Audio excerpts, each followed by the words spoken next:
Queridos, tudo bem? Como vocês estão? Bom, hoje então a gente vai continuar o nosso estudo no livro de Atos. A gente vai agora falar do capítulo 20. Bom, vocês sabem que Paulo ele fez algumas viagens missionárias e agora a gente vai ver o desfecho da sua terceira e última viagem missionária. Então, Paulo estava em Éfeso, né, até o que a gente tem lido nas últimas semanas. E aqui no começo do capítulo 20, a gente vê Paulo voltando aí, indo rumo a Jerusalém. E Paulo então ele vai para Macedônia e ele para em Troade. Em Troade ele tem um momento de pregação com, com vários dos que estavam ali, dos que acompanhavam a viagem junto com ele. E é interessante que Paulo aqui ele vai fazer uma pregação bastante longa, na verdade. Acho que vocês conhecem a história do jovem Eutico, que depois de ter ouvido uma longa mensagem de Paulo, ele estava na janela, Paulo pregou até meia-noite, o rapaz pegou no sono, infelizmente o rapaz caiu da janela, aí o rapaz morreu. Aí Paulo falou assim, não, fiquem tranquilos que a vida é nele. Então vai lá, ressuscita o jovem. E aí, desse momento então, Paulo, ele continua, ele volta a pregar, né? Prega até o amanhecer, faz ali o partir do pão com os que estavam, e depois Paulo ele parte para Mileto. Né? E aí, aqui em Mileto, ele tem um momento de exposição, de sermão, que eu gostaria de olhar junto com vocês, que dos registros que a gente tem de exposições em Atos, essa é a primeira exposição para um grupo cristão, né, para uma liderança cristã. Antes, todos os sermões, as pregações, eram para uma audiência que tinham judeus que não eram convertidos, a gentios que não eram convertidos, mas essa mensagem que a gente vai dar uma olhada hoje para um público, uma liderança cristã, né? E ele passou 3 anos com essa liderança lá em Éfeso. E aí ele vai começar então a dizer aqui, no capítulo 20, no verso 17, ele diz assim, de Mileto, aquela mesma cidade do famoso filósofo pré-socrático, lá, o Tales de Mileto, que a gente aprende e tudo mais. Então aqui essa mesma cidade de Mileto, Paulo mandou chamar os presbíteros da igreja de Éfeso. Quando chegaram, ele lhes disse, vocês sabem como vivi todo o tempo em que estive com vocês desde o primeiro dia em que cheguei à província da Ásia. Verso 19. Servi ao Senhor com toda humildade e com lágrimas, sendo severamente provado pelas conspirações dos judeus. Vocês sabem que não deixei de pregar-lhes nada que fosse proveitoso, mas ensinei-lhes tudo publicamente e de casa em casa. Ele continua no verso 21. Testifiquei tanto a judeus como a gregos, que eles precisam converter-se a Deus com arrependimento e fé em nosso Senhor Jesus. Agora, compelido pelo Espírito, estou indo para Jerusalém, sem saber o que me acontecerá ali. No verso 23 ele continua, senão que em todas as cidades o Espírito Santo me avisa que prisões e sofrimentos me esperam. Todavia não me importo, nem considero a minha vida de valor algum para mim mesmo, se tão somente puder terminar a corrida e completar o ministério que o Senhor Jesus me confiou e testemunhar do Evangelho da graça de Deus. Legal. Aqui, eu gostaria de começar a refletir com vocês. Imagina que Paulo está falando para uma liderança cristã, né? Pessoas que vão fazer parte da igreja de Éfeso, que foi uma das mais expoentes daquele contexto. E aí a gente pode já dar uma olhada no primeiro elemento, que a gente pode dizer assim, de um ministério eficaz do ponto de vista do sermão aqui de Paulo. E aí no verso 18, a gente começa a ver o primeiro elemento, né? Paulo diz assim, vocês sabem como vivi o tempo em que estive com vocês desde o primeiro dia que cheguei à província da Ásia. É interessante aqui que o primeiro elemento que Paulo traz é sobre aquele testemunho vivo. O mais interessante é que, assim, acho que a mensagem, a pregação que as pessoas mais guardam para si não é aquelas que elas ouvem, é aquelas que elas veem, não é? Tem até uma frase que é atribuída a um autor desconhecido que diz: "A todo tempo pregue o evangelho, né? Se necessário, use palavras." Porque, de fato, assim, mais importante mesmo do que não só você estar ali, né, ouvindo da mensagem de Deus e absorvendo a partir daquilo que se ouve, mas é também de você ter um testemunho ativo, de você viver com as pessoas perceberem que tudo aquilo que você prega faz parte do seu dia a dia, né? Faz parte do seu estilo de vida. E é isso que o Paulo traz aqui à memória de todos os 3 anos que ele passou com esses presbíteros lá em Éfeso. Interessante aqui também que ele continua dizendo no verso 19 que eu servi ao Senhor com toda a humildade e com lágrimas, sendo severamente provado pelas conspirações dos judeus. E aqui a gente pode observar um segundo elemento, que é um elemento até interessante, assim, toda vez que eu leio isso, eu paro para pensar, quando você lê um autorrelato de alguém que se afirma humilde. Imagina, existe quase que zero conflito de interesse de você se autodenominar humilde, né? Então, mas é interessante porque entra um pouco na mesma compreensão de quando a gente ouve Jesus falar de si mesmo, né? Então, Jesus, ele fala que eu sou filho de Deus, né? Vocês devem olhar para mim, eu sou basicamente a definição do que é ser humano mesmo, né? A vontade de Deus. E aqui, o interessante é que você pode pensar, pô, ou Paulo, ele tá falando mais do que é devido, ou ele tá só dando um testemunho verídico. E se você para pensar e para ler tudo que Paulo passou, né, e você vê o contexto em que ele coloca assim, olha, vocês sabem que todo o tempo que eu estive com vocês, e todo o tempo também que eu estive com outros grupos, eu servi ao Senhor com toda humildade e com lágrimas, né? E é interessante porque imagina você passar já uma mensagem dessa tão forte para uma liderança cristã. Porque normalmente, independente do contexto, quem está nesse papel de liderança, quem está no papel de instrução, tem que lidar sempre muito com esse tema da humildade. E é interessante que aqui é uma humildade com lágrimas, né? Porque é quase um pouco daquele conceito que a gente ouve desde pequeno, sobre como as diversas provações da vida e como as diversas dificuldades da vida elas vão quase que moldando um pouco essa nossa estrutura, né?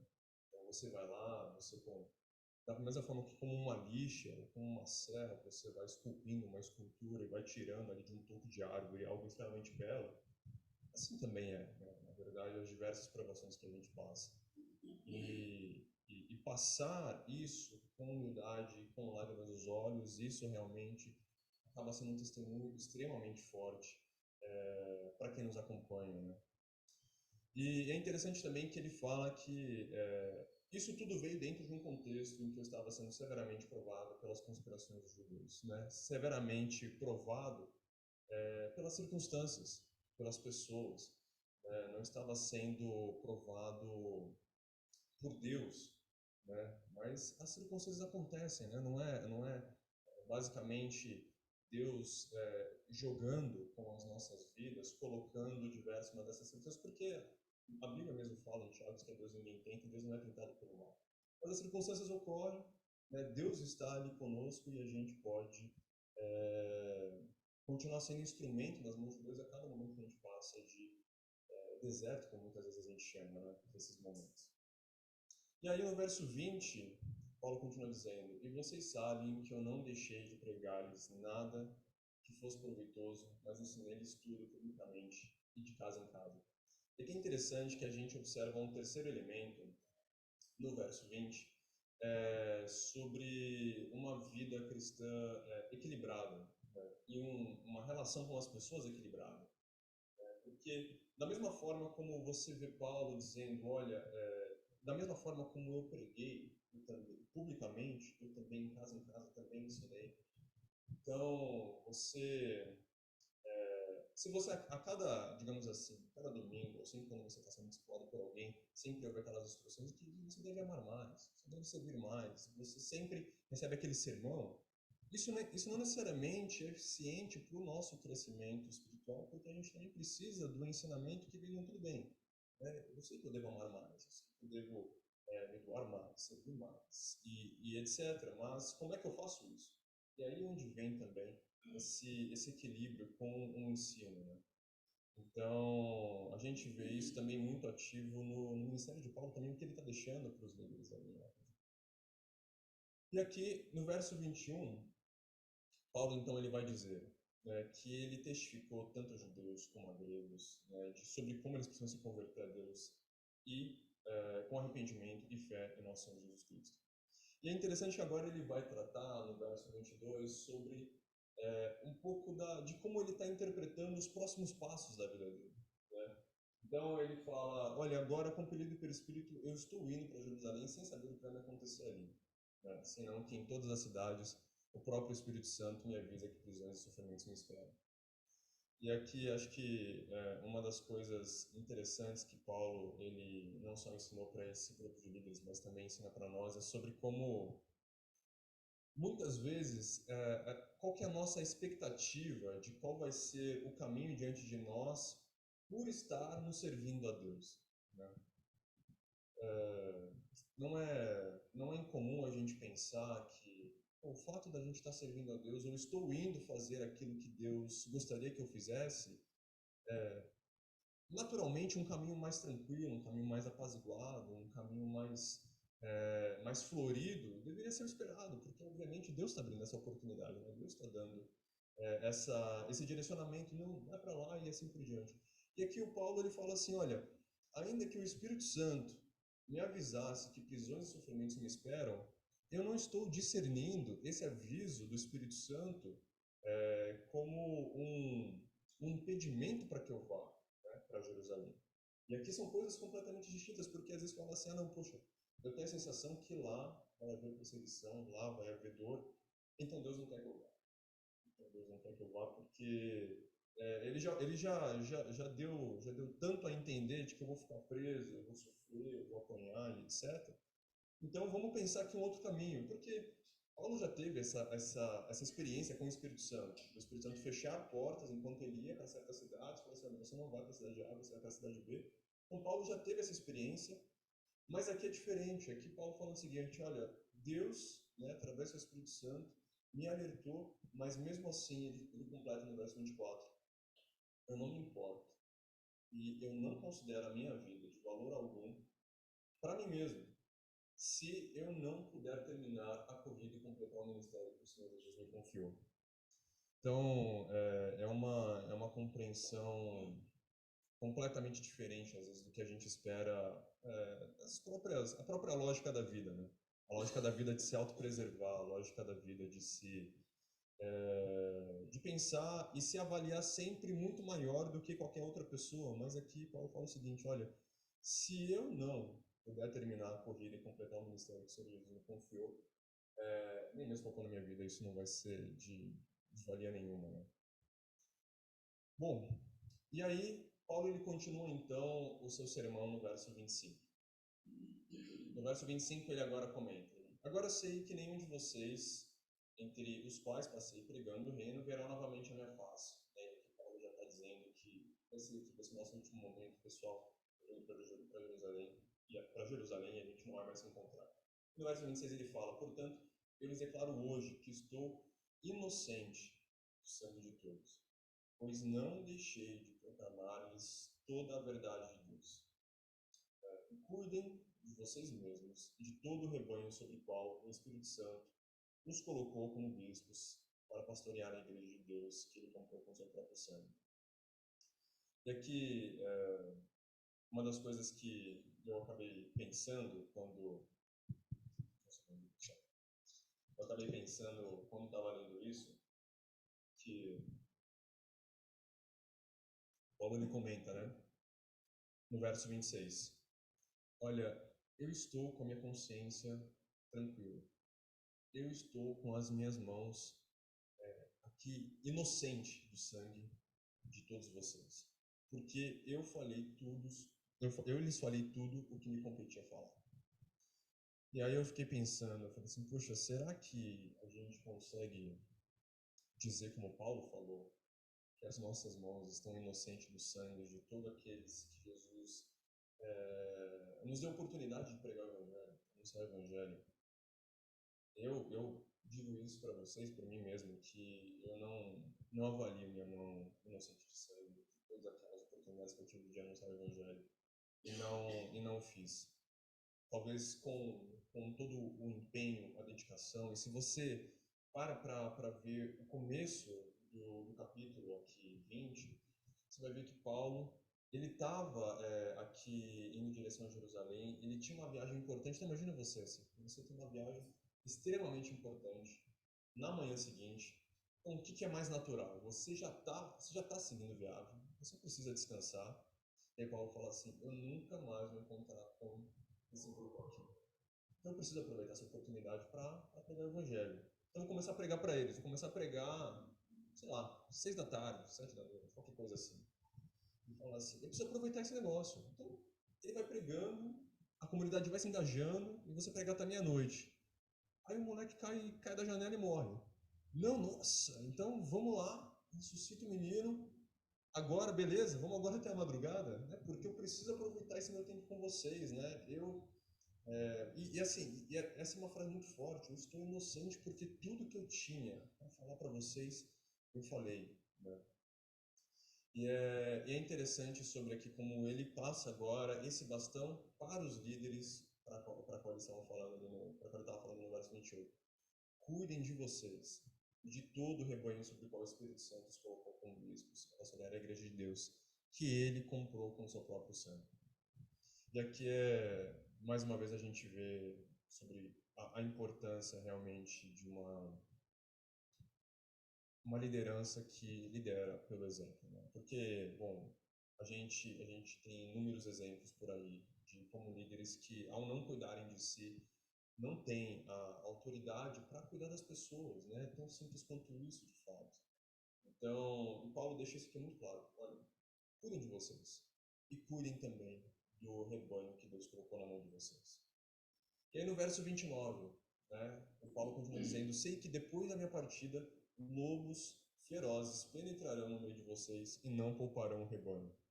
E dentre vocês mesmos se levantarão homens que torcerão a verdade, a fim de atrair os discípulos. Por isso, vigiem, lembre-se que durante 3 anos jamais cessei de advertir a cada um de vocês disso, noite e dia, com lágrimas. Agora eu os entrego a Deus e a palavra da sua graça, que pode edificá-los e dar-lhes herança em todos os que são santificados. Aqui, algo que realmente chamou muita atenção sobre, não só como Paulo ele já fazia ali o alerta sobre como pessoas surgem no meio dos rebanhos e fazem a distorção das palavras, como ele mesmo alertou aos Gálatas, e falou assim, como que vocês, me surpreende como é que vocês se deixaram enganar por isso. Paulo falou isso em diversos contextos, traz aqui mais uma vez, e ele fala assim, olha, uma coisa que é importante é não só cuidem de vocês, cuidem do rebanho, mas façam uma admoestação com lágrimas a cada uma das pessoas quando esses momentos chegarem, né? E sobre isso é algo tão difícil, né, na verdade, de praticar. Eu não sei se vocês, talvez até a questão da relação parental fica muito mais clara, de você fazer uma demonstração com o filho e ficar com aquela dor, muitas vezes, por brigar ou por disciplinar, qualquer coisa assim. Mas muitas vezes isso não é comum dentro da igreja, né? Você tem mais ocasiões, né? Você acaba vendo mais ocasiões em que pessoas falam do problema alheio, do pecado do outro, fala até mesmo sobre o assunto da perdição eterna longe de Deus, e você não vê esse tipo de advertência, de demonstração com lágrimas nos olhos, né? Então, isso realmente é algo que fica como um sinal muito importante da qualidade, digamos assim, da nossa demonstração, né? Pô, será que eu estou sendo de fato um instrumento de Deus aqui para ou será que essa minha demonstração vem de Deus? Às vezes a gente fica com uma certa indignação, quer falar, quer se colocar, quer advertir, quer repreender. E muitas vezes a motivação é só a frustração com a pessoa, ou é a raiva, ou a motivação ela é qualquer outra que não seja a, digamos assim, a aproximação da pessoa com quem você está admoestando para mais próximo de Deus. De repente, assim, ali é só uma questão de estabelecer hierarquia, estabelecer uma relação de poder, estabelecer um julgamento, mas com que facilidade a gente consegue fazer isso com as lágrimas nos olhos, né? Quando a gente faz essas admoestações. E aqui, no verso 33, uma das coisas que Paulo ele continua dizendo é: não cobiceis a prata, nem o ouro, nem as roupas de ninguém. Ele diz que no verso 34, vocês mesmos sabem que estas minhas mãos supriram minhas necessidades e a de meus companheiros. Em tudo o que fiz, mostrei-lhes que, mediante trabalho árduo, devemos ajudar os fracos, lembrando as palavras do próprio Senhor Jesus, que disse: há maior felicidade em dar do que receber. E olha como esse texto é poderoso, né? Sobre como, ainda mais para uma audiência de líderes cristãos, né? O que para alguns contextos da época, né, até Paulo precisou escrever isso em uma das suas cartas, de que havia ali uma comunidade tão crente de que em breve Jesus voltaria, que os caras nem trabalhavam mais, né? E aí é interessante ver como dentro daquela época essa frase ela é muito forte sobre vocês sabem também de tudo que vocês testemunharam, que as minhas mãos supriram também as minhas necessidades e a de meus companheiros. Como é que vocês estão entendendo, Paulo aqui dizendo para esse grupo, a providência divina? Né? Se, até mesmo aqui ele diz no verso 35, se mostreis que mediante trabalho árduo devemos ajudar os fracos. Né? Essa é uma outra forma de você ressignificar até mesmo o conceito e a relação de providência divina. Como é que Deus provê? E se Deus provê, por que eu preciso me colocar tanto trabalho árduo, colocar as minhas mãos também para trabalhar, né? Não é só colocar aqui um apelo para os irmãos ou colocar a responsabilidade de que eles têm que me enviar mais ofertas, ou coisas do tipo, né? Então, assim, isso realmente também para Paulo coloca uma outra uma outra relação com o trabalho e com o sentido de providência divina. Porque, para muitos nesse contexto, né, até a relação do trabalho te tirava o tempo que você podia estar na sinagoga debatendo ou com qualquer outro grupo ensinando, disciplinando. Né? Então, é muito interessante como até mesmo isso Paulo traz como um ponto para que essa liderança não perdesse de vista. E aí, o capítulo ele termina de como eles se despediram, basicamente. Qual foi esse sentimento de, de, de adeus, basicamente. Né? Então, o verso 36 diz que, tendo dito isso, ajoelhou-se com todos eles e orou, e todos choraram muito, e abraçando, beijavam. O que mais os entristeceu foi a declaração de que nunca mais veriam a sua face. Então, o acompanharam até o navio. Eu acho que esses três últimos versos, eles são tão denunciam tanto assim um pouco o perfil e a relação que Paulo tinha com as pessoas, porque em muitos momentos, em muitas cartas, a gente parece que tira uma impressão de Paulo como uma pessoa muito dura, uma pessoa muito severa, de pouca afetividade, né, de pouco tato com as pessoas. Mas imagina você dizer tanta palavra de repreensão, de admoestação, e de ensino também que aconteceu, quando você diz para as pessoas que você nunca mais vai as ver, elas simplesmente não param de chorar. Falam assim, nossa, que falta que eu vou sentir de você. Né? E é até interessante, né? Se a relação das pessoas com que a gente tem quando a gente prega o evangelho, é, assim, e aí cada um pode dizer por si mesmo, será que as pessoas que acompanham a sua vida, elas diriam isso de você? Se você passasse uma mensagem para elas falando assim, a gente nunca mais vai se ver. Você acha que a pessoa entraria em pranto por essa notícia?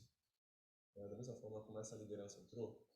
Da maneira como você se relaciona com digamos assim, aquele teu discipulado, né? Como você se relaciona com a tua família, que muitas vezes não conhece a Deus, e a maneira como eles conhecem a Deus é através de você. Bom, às vezes, para algumas pessoas com quem a gente se relaciona, você dizer para a pessoa, olha, a gente nunca mais vai se ver, para a pessoa é talvez um alívio, né? Nossa, ainda bem que a gente não vai se ver. Que bom, porque eu acho que eu não aguentava mais ouvir a maneira hipócrita que você vivia, né? Que você falava e vivia. Não aguentava mais ouvir de você que eu tinha que amar a Deus e via você, sei lá, se estapeando com as pessoas, se estapeando com a sua família. Eu realmente estou muito feliz porque eu não aguento mais ver como você se relaciona em sociedade. Você é uma pessoa muito difícil de lidar. Né? Você não é uma pessoa amável, você não é uma pessoa mansa.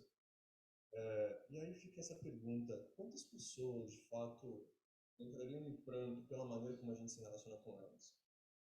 É claro que assim, tem sempre uma via de mão dupla, né? A gente não constrói esse relacionamento tão afetivo e tão próximo com todo mundo. Isso é claro que não. Mas essa, essa, essa característica de Paulo, que mesmo sendo um cara muito rígido, criava relacionamentos muito fortes, laços muito fortes, muito significativos com as pessoas, mesmo com palavras duras, isso realmente é de se admirar. Né? E fazer a gente até mesmo repensar os nossos métodos de criar conexão com as pessoas. Né? Ou até mesmo como a gente estava falando e vendo aqui, qual que é o motor aí da nossa motivação quando a gente se relaciona com as pessoas ou quando a gente vai demonstrar as pessoas. Né? Às vezes é aquela demonstração que você só quer falar que o cara tá errado porque isso te faz sentir bem, isso te faz sentir com uma moral elevada, né? Só faz a gente se sentir mais puro, mais santo, mais ético, né? E aí isso tem um jogo diferente para cada um de nós. Mas eu acho que a revisitação dessas motivações ela é realmente chave para que a gente consiga criar essas conexões mais fortes com as pessoas, né? E aí, bom, depois de tudo isso, o que eu gostaria de refletir com vocês dois pontos aqui. E o primeiro ponto é quais os elementos do sermão de Paulo têm sido menos presentes nos nossos ministérios? Então, de alguns dos pontos que Paulo falou, a gente pode ver o testemunho ativo que ele tinha com aqueles caras. Ele andou por 3 anos. O apego dos caras a Paulo, não é só porque Paulo falava, mas também pelo que Paulo vivia. Essa marca da humildade de que Paulo sabia e não era resistente aos momentos de provação, os momentos que ele era encarcerado, que batiam nele, que ele era ameaçado de morte, né? Mas uma pessoa tratável, uma pessoa humilde. Esse compadecimento de você ter compaixão pelas pessoas, de você prezar mais pela vida do outro do que pela sua vida, né? Você, na expectativa de fazer uma viagem às 7 horas da manhã, você prega das 7 horas da noite do dia anterior até 6 da manhã, uma hora antes de partir para a viagem, porque você valoriza mais esse tempo com as pessoas do que o seu próprio descanso, muitas vezes. Né? Esse marco de equilíbrio também que Paulo tem no seu ministério. Sabe o momento de colocar um sermão, sabe o momento de mostrar, sabe o momento de encorajar, sabe o momento de ensinar, né? E fazer isso com equilíbrio. Né? Essa marca da evangelização também, sobre Paulo tinha consciência limpa, né? Tinha consciência tranquila, falou assim, olha, o que eu tinha para falar para esse povo, eu falei. Né? No que depende de mim, a gente tem eu não tenho nenhum sentimento de culpa perante Deus por aquilo que eu devia ter dito e não disse. E aqui os dois últimos pontos também que a gente vê de Paulo sobre a demonstração e o serviço, né? Quão disposto Paulo estava para servir ao invés para ser servido. Então são muitos elementos aqui, né? E a questão que fica, quais desses elementos que Paulo trouxe nesse sermão têm sido menos presentes no nosso ministério? Né? E que Deus quer que a gente, em um primeiro momento, perceba o que Ele já tem colocado diante de nós, porque enquanto a gente não perceber, enquanto a gente não abrir os olhos para aquilo que Ele está nos chamando a atenção, dificilmente esse ponto será tratado. Né? Até mesmo foi o que aconteceu com o próprio Pedro, lá em Atos, no capítulo 10. Né? Pedro não tinha ideia de que ele tinha ainda um preconceito. Até que Deus precisou ali, através de um sonho, assim, Pedrão, o Querido, eu estou falando para você falar com esses caras tem muito tempo. Você ainda não pisou na casa de um gentio, né? Então, você vê a importância realmente, e você vê a paciência de Deus, né? De constantemente abrindo nossos olhos para cada uma dessas áreas da vida que nós ainda precisamos nos render completamente a Ele. E aí a segunda reflexão que eu gostaria de ter com vocês, como que a gente tem lidado com o ministério que o Senhor Jesus nos confiou? Porque se vocês se lembrarem, se puder voltar, né, por gentileza aí no slide 3, no slide 2, na verdade, que ele vai dizer lá no verso 24, que ele pôde terminar, assim, o objetivo dele, o que ele está almejando, que independente do que aconteça com a minha vida, o meu objetivo é terminar a corrida e completar o ministério que o Senhor Jesus me confiou. Porque é tão interessante essa marca da corrida, na verdade, essa analogia com a corrida, porque, obviamente, vocês podem dizer que eu não sou um atleta, né? Isso acho que está bastante fácil de perceber. Mas não precisa ser um atleta e um gênio para perceber que corrida tem etapas, né? Que, como qualquer esporte, tem estratégia. Se você corre uma corrida de 100 metros, é muito diferente a estratégia que você adota numa corrida de 10 km, 50 km, sei lá. E aí, quem realmente é da área que vai saber detalhar a estratégia. Mas o ponto é, você precisa manter ali uma consistência. Se você queima na largada toda a tua energia, você não consegue acompanhar. Eu tenho dificuldade de lembrar um termo que o pessoal utiliza para aquela trotadinha, né? Você não consegue acompanhar a trotadinha que vai te levar a ganhar o prêmio. E essa analogia com a corrida é muito interessante porque faz a gente perceber que não é só como a gente começa o ministério, não é só como a gente conduz o ministério e também não é só como a gente termina o ministério. O que é mais doído de ver e difícil de aceitar são aqueles casos que a gente sabe de pessoas que dedicaram 20, 30, 40 anos para o ministério. Nos últimos 3 anos, a pessoa pisa na bola. É a parte mais difícil de aceitar esse tipo de situação. Você fala, como é que essa pessoa foi fazer isso? Nossa, estava já assim a 500 metros para terminar essa corrida. Quantos exemplos a gente tem? Exemplos é, grandes que ficaram aí bastante conhecidos no meio cristão, exemplos mais comunitários, mais particulares, mais familiares. Mas tudo isso mostra a importância de que a gente, não é só como você começa, não é só como você toca a caminhada efetivamente, mas também como você a termina. Então, por isso, fica a pergunta, né? Como é que a gente tem lidado com o ministério que o Senhor colocou em nossas mãos e nos confiou? Porque Ele confiou um ministério a cada um de nós. Ele não confiou um ministério somente para quem planta igreja, para quem tem uma vida pública, para quem tem alguma atividade recorrente no culto comunitário. O Senhor Jesus confiou um ministério a cada um de nós. Então, a questão que fica é como é que a gente vai responder isso, né? Gostaria então de falar com vocês. Senhor, obrigado, Deus, por a oportunidade que o Senhor nos dá de ouvirmos a Tua palavra. Queremos te agradecer, Deus, também por Tua enorme paciência, Tua longanimidade nas nossas vidas. Obrigado, Senhor, por ter nos comprado por um alto preço. Obrigado, Senhor, por insistir em nós. Obrigado, Senhor, também pelas diversas oportunidades que se renovam recorrentemente nas nossas vidas para te servir, para falar do Senhor para as pessoas. E, por favor, Deus, a gente te pede por intrepidez, por coragem, por sabedoria e discernimento, Deus, de como a gente deve agir em cada uma das circunstâncias e cada oportunidade que o Senhor me coloca diante de nós. Que o Senhor também nos dê, por favor, Deus, um coração tratável, um coração humilde para ouvir de Ti, para aprender do Senhor que é manso.